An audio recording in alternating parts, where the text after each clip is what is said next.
Good afternoon and welcome to Leeds Tax News. I'm Christina Grierson. And I'm Alisa Tzulch. Here are today's headlines. The Train Drivers Union, RMT, is protesting at Leeds Station over threats to the jobs of train guards. Forks at the Ready, the annual Leeds Indie Food Festival, begins again this week. And a community cafe in Leeds is helping people with learning difficulties gain work skills and qualifications. Train workers have been protesting at Leeds Station today against plans by Northern Rail to get rid of guards. The RMT union says losing guards on train services will put passengers at risk. Georgina Easterbrook reports. The National Union of Rail, Maritime and Transport Workers are striking today down at Leeds train station, informing the public of the cuts to train guards which Northern Rail wish to make. Well, it's a terrible idea for many reasons. If you've only got a driver on the train, and God forbid there should be an accident and something should go wrong, then the driver could very well be incapacitated himself, which leaves the train with no staff on it at all should passengers need to be evacuated from that service. Everybody seems to be sold on the idea that the press and the companies are putting forward that the guards' only responsibility is opening and closing doors, and it's far, far from that. It was my usual train was cancelled, and the next one was going to be about 20 minutes. Then I saw this figure come towards me, but then he came over and he literally sat where you're sat, really close to me, and he started asking me questions like, where am I going? Have I got a boyfriend? He was really creepy. I was just sat there crying and shaking. Other passengers asked me, am I okay? I told them what happened. They told me to report it to the guard. I told them there is no guard. And it's not just the public that will be affected. I've had issues on the train. If I didn't have a guard there, I wouldn't have been safe. So without them, I don't feel safe myself, and I would not be travelling without any guards. George Easterbrook reporting for Leeds Tax News. If you're feeling hungry, look away now. The Indie Food Festival arrives in Leeds again tomorrow, offering loads of great dishes from around the world. It's the third year of the festival, which offers almost 100 different events across the city. Holly Green reports from Tapped in Leeds Trinity Kitchen. The Leeds Indie Food Festival is a citywide celebration of independent food and drink run by Eat North. The 4-night-long festival includes 88 eateries offering their unique flavour in Leeds city centre.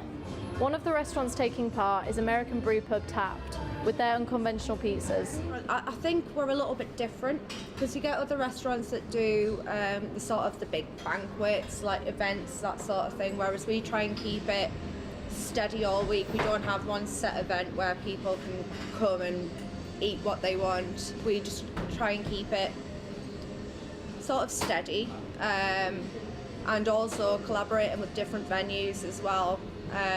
We try and do as many as possible and get as many and change it up every year a little bit, so it's not always the same. We've changed our vegan option this year to the Tetley Bar and Kitchen, where we're doing sort of more North African based pizza, and we also did the Reliance as a salami pizza last year, but this year we're collaborating with Friends of Ham, who obviously have quite a big name for their meat and cheese boards.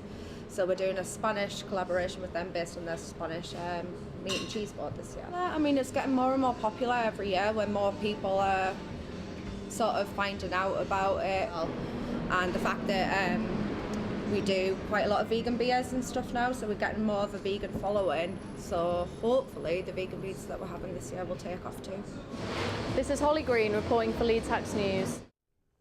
A Leeds cafe is helping adults with learning difficulties to gain vital job skills. Café Leap, the regional winner of Britain's Best Cafe, is training people in cooking, cleaning and customer service. Jessica Kay has this report. Is a community cafe staffed by adults with learning disabilities. Employment rates for people with learning disabilities remains extremely low, with only 6% of people within paid employment. Café Leap attempts to increase the employment for people with learning disabilities. We speak to volunteers to find out more. We set the cafe up in 2015 because our members told us that there wasn't many jobs for people with learning disabilities in the community. So the idea of the cafe was to set it up and train adults so that they're work ready, so we can get more people with learning disabilities into the world of work. We take them through The full MVQ training, which we're an accredited training centre. Some guys it takes around 3 months, some guys it can take 18 months. We take it at their pace, it's tailored for their individual needs. So they'll work the till, they do stock ordering, they work the barista machine, they do the cooking, they do the prepping, they do the cleaning. So they run the cafe, we just assist them in doing so. I love to wash up and I love to work on the till. Hopefully the more word gets out there about Leap and what we do, the greater chance they're going to have of getting employment. This is Jessica Kay reporting for Leeds Hacks News. Other news now. A 39-year-old man has been arrested in connection with the death of a man in the Hyde Park area. The victim was found injured on Harold Grove and died later after being treated by the ambulance service. Leeds Half Marathon takes place this weekend with thousands expected to line the streets to witness the runners cross the finish line on Cookridge Street. And drivers are being warned by the Met Office to slow down over the next few days with the forthcoming rain due to affect the road conditions. Leeds Cycling Campaign has been encouraging people to get on their bikes with a new network map. The routes are cycle-proofed and extend as far out as Wetherby, Burstall, and Shipley. Chris Boyle has been finding out more about the growing pedal power in Leeds. People who cycle to work are significantly less likely to take sick days. Cycling can save you time and money and is fast becoming a popular, sustainable mode of transport.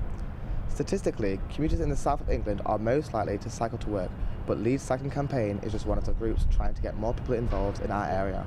We basically aim to make Leeds a cycling-friendly city, and we do that in various ways. So you can really kind of put it down to three things really, and that's changing the environment, which is making the streets safe and pleasant for cycling through infrastructure and removing through traffic.